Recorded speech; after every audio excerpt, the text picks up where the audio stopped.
Kamusta mga palangga? Papakita ko po ngayon sa inyo kung paano po ako gumawa ng masarap at malambot na Japanese cheesecake. Ito po yung mga ingredients: 300 grams of cream cheese, 125 grams unsalted butter, 8 pieces large eggs. Pinaghiwalay ko na yung egg yolk sa egg white, 1/2 cup of fresh milk, 1 cup of refined sugar, and 1/2 cup of cake flour. Gagawa muna ako ng meringue. Sa mixing bowl ay nilagay ko lang dito yung egg white. Gamit ang hand mixer, ibibit ko lang ito hanggang bumula. At ilalagay ko yung kalahating baso ng asukal. Continuous lang yung pagbibit hanggang sa maging stiff-thick na yung texture niya. At kapag ganito na yung texture niya, it means okay na ito. Huwag niyong i-overmix ang meringue kasi pangit yung kalalabasan ng cake pag binake nyo. At dito sa isang bowl ay pinaghalo ko lang yung butter at cream cheese.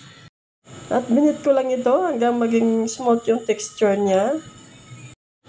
Saka ko nilagay yung natitirang asukal. Continuous lang sa pagmimix hanggang sa maging light na yung kulay niya at saka wala nang asukal na buo-buo. Pagkatapos ay nalo ko na rin dito yung egg yolk at saka fresh milk at binit ko ulit ito hanggang sa mag-combine na lahat ng ingredients. At kapag ganito na yung butter mixture, ilalagay ko na dito yung cake flour at ibibit ko lang ulit ito ng mga 3 minutes. Saka ibubuhos ko lang ito sa meringue at ipopold. At kapag nahalo na itong mabuti, lilipat ko lang ito sa baking pan at isasalang sa oven ng 45 minutes. Inilagay ko pala ito sa water bath mga langga. Pwede nyo rin itong lutuin sa steamer.